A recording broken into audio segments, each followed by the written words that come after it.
Hey, yo, what's the deal? It's a quick one for y'all.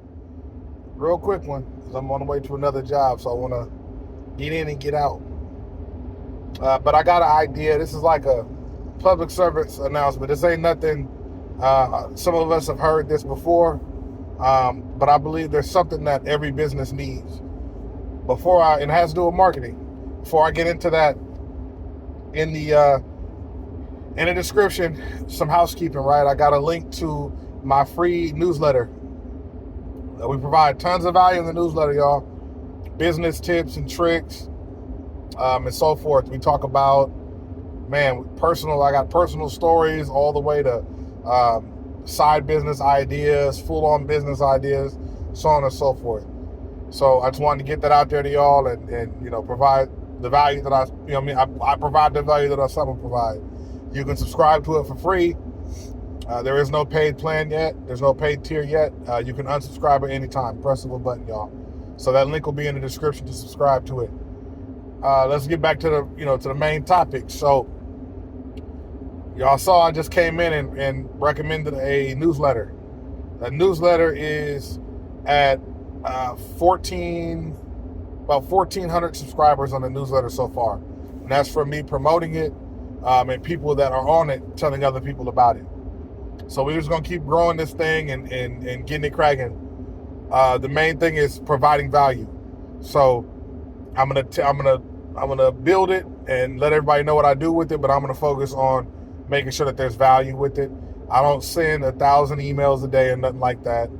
I would say the most you'll probably get is about 3 a week, because we want to make sure each one of those are action-packed, value-packed. Something that's going to entertain you. I want something you wake up in the morning and read and go, okay, this is a good story. This is good information. This is going to get me motivated for the week, whatever. The thing I wanted to let y'all know, this goes hand in hand. I don't care what business you run, what type of business, what sector the business is in. You need to start a newsletter, right? And at the very minimum, you need to start gathering emails to start creating an email list. The reason I chose a newsletter is because I like to write content, and I have a particular subscriber base here on YouTube. You guys are not all business, entrepreneurs and things like that, and that's fine. But I want to, for the people that are like me, I wanted to develop something for them. You get what I'm saying? That's all. So if you guys are starting a business, if you already have a business, I don't care what it is, get a list. If you are selling t-shirts, build a list. If you're selling, I don't even care if you're selling plates. Plates turns into the type of business where you might have a food truck. You know what I'm saying? T-shirts, hats, print on demand. If you're a trucker, you know what I'm saying, you're on the road. Doesn't matter to me, whatever it is. I'm a fan of all businesses, so you ain't gonna find too many of them. You ain't gonna find too many businesses I'm gonna look down on. So I'm just throwing that out there. So it doesn't matter what you do, you need a list. Let me tell you why, though, because I can tell you to get one. I can tell you to get one till I'm purple in the face. But let me tell you why, right? Because time is money, and I understand that. The reason why you need a list. I talked about me developing websites and Google completely like decimated them.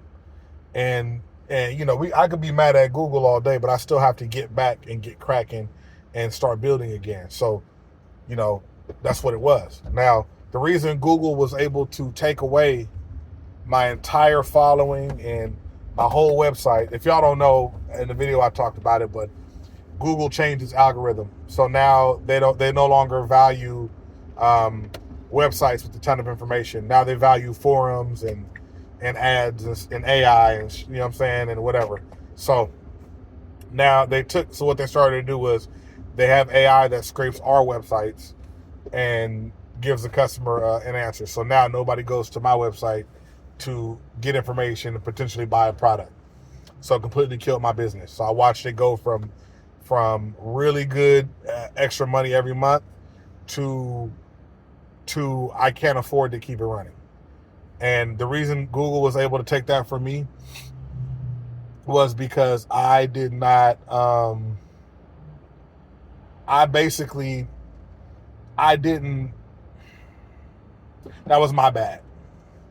I didn't diversify or anything. I didn't do any of the such. I didn't do any of the such. I didn't diversify.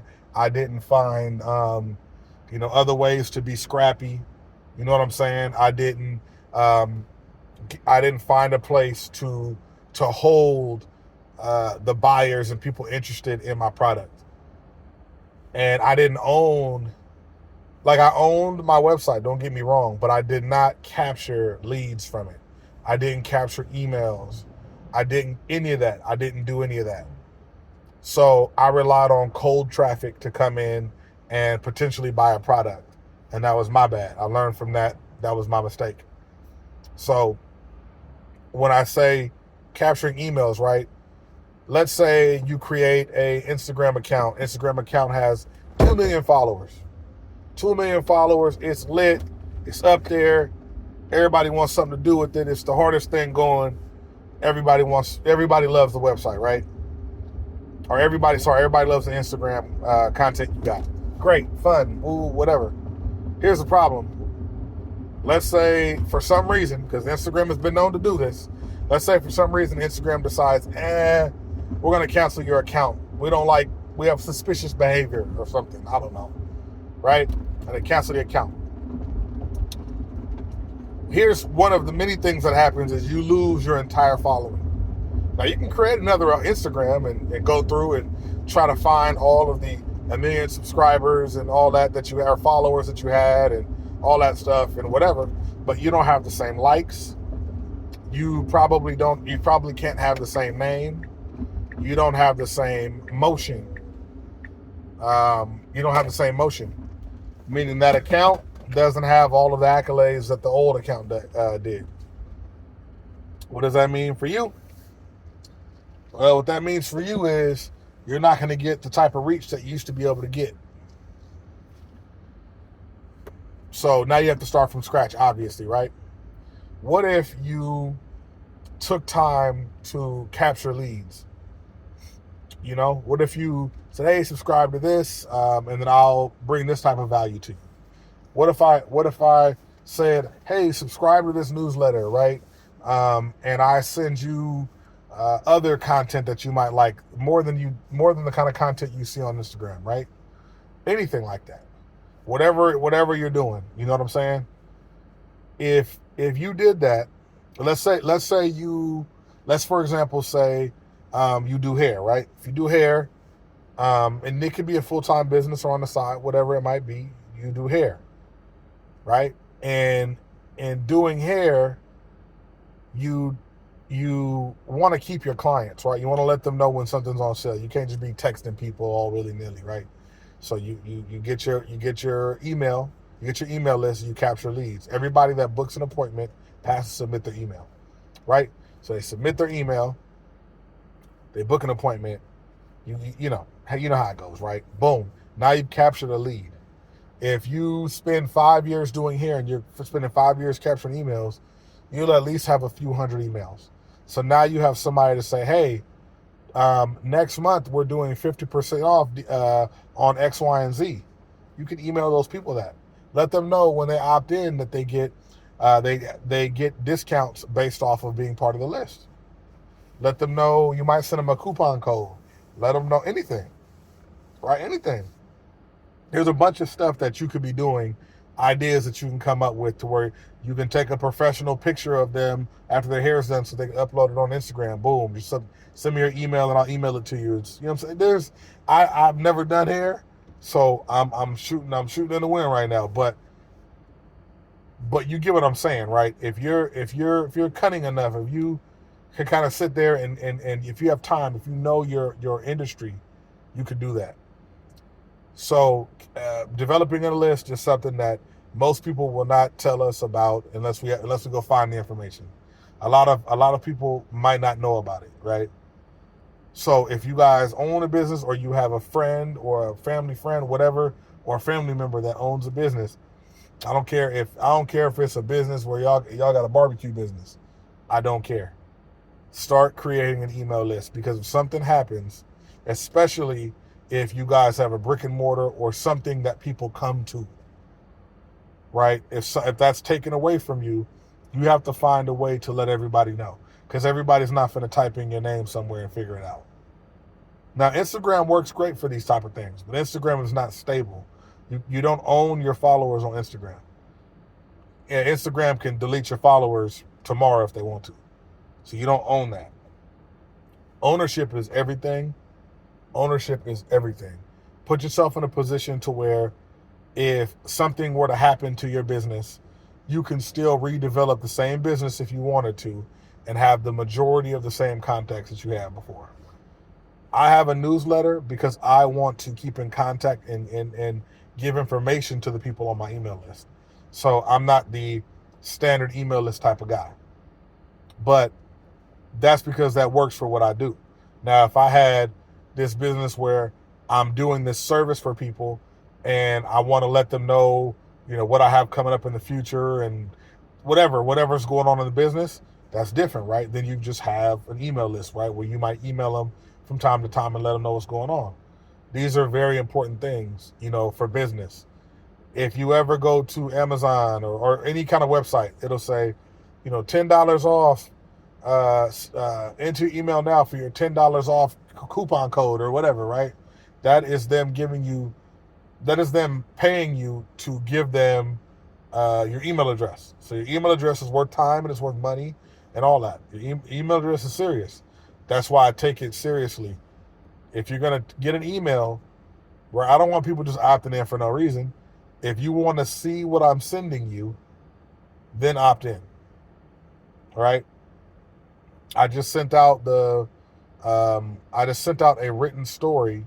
Like, I actually sat down and wrote the story out of a video that I did a little while ago about me, basically about me coming to terms with understanding the things that my brothers went through and the things that I went through because of that, and understanding that there's a bigger picture there. Everything ain't about you. So while you're going through something, other people are going through something too. Everybody's living life. You don't know where they're at in life, right? So we have to be able to kind of see those things and make sense of it. But again, like I said, create an email list. I use Substack. Substack works for me because of how it's made. You know what I'm saying? But there's Beehive, there's MailChimp, there's a bunch of things out there. But be sure to let people know what they're going to get when they subscribe. That's what you want to make sure that they know ahead of time. What they're going to get, because again, you don't want them to subscribe and then decide, I don't want to, I'm good. You don't want that. So, try to make that work. That's just an idea. It's definitely helping for me. I'm reaching people. And I see where it can become more and more valuable over time. So I'm going to stick with it and, I'm going to stick with it and we'll keep going with it. All right, y'all, I'm going to holler at you.